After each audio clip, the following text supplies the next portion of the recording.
बाहर कुछ टेंट की व्यवस्था, रात को आंधी से व्यवस्थाएं होगी, फिर भी दूर दराज बसों में, अपनी गाड़ियों में, पेड़ों पे, हर जगह छांव की तलाश के अंदर नौजवान लास्ट तक बैठा हुआ था। वो कह रहा था कि आप हमें इंतजार करें, हम कूच करें। और कूच हमने इसलिए नहीं किया कि लॉ एंड ऑर्डर का ध्यान रखना हमारी जिम्मेदारी है। उन बच्चों को वापस कैसे पहुँचे, अभी बहुत लंबी लड़ाई लड़नी पड़ेगी।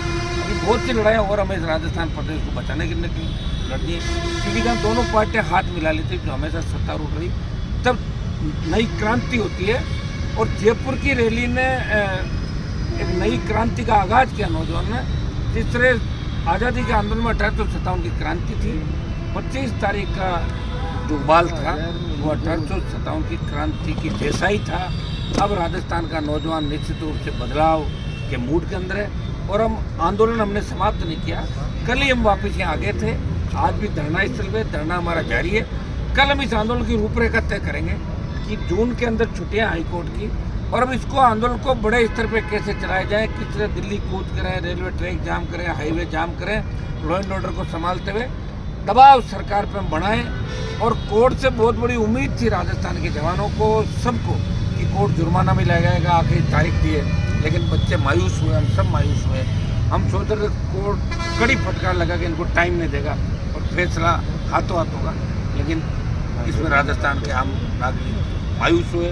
हाई कोर्ट में टिप्पणी नहीं कर सकता, लेकिन कोर्ट एक न्याय की उम्मीद होती है, जहाँ न्यायपालिका विधायिका कार्यपालिका, विधायिका कानून बनाती है, न्यायपालिका का पालन करती है और कार्यपालिका पालन करती है। लेकिन हाईकोर्ट का जो सख्त रवैया था, अचानक से वो हाईकोर्ट का सख्त रवैया नरम कैसे पड़ गया, ये देश के अंदर, प्रदेश के अंदर बात थी। ये मैं नहीं कह रहा हूँ, कि देश का नौजवान कह रहा, राजस्थान के नौजवान इस बात को लिख भी रहा कहीं थी। थोड़ा इससे हताश हुए। मैं नौजवानों को एक ही आग्रह करूँगा, आपको हताश होने की जरूरत नहीं है। अभी मैं बैठा हूँ, आप चिंता क्यों करें। ये तो अपने अपने साथ में से लाई हो, आप सब आए थे। हम अगला जो हमारा मामला होगा वो और आर पार का होगा। दिल्ली तक हम दस्तक देंगे, प्रधानमंत्री के आवास को घेरेंगे, जंतर मंतर पर बैठेंगे, लेकिन भर्ती को रद्द कराएंगे, आरपीएससी का पुनर्गठन कराएंगे। आज ही मैंने राज्यपाल से टाइम मांगा है कि कल या परसों में हमें राज्यपाल टाइम दें। इस बार संघर्ष समिति और आरपीएफ के कुछ पदाधिकारी नेता हम गवर्नर से मिलकर आरपीएससी भर्तियाँ और तमाम जो पेपर लीक करता है उनसे अवगत कराएंगे। और आवश्यकता पड़ी तो प्रधानमंत्री और गृह मंत्री से मिलने का भी समय मांगूंगा बच्चों के लिए। मुझे कोई मिलने का शौक नहीं पूछा, लेकिन बच्चों को भी मिलना पड़ा तो हम उनसे भी मिल के एक हमने मांग भी करी है कि विशेष सत्र लोकसभा का बुलाया जाए।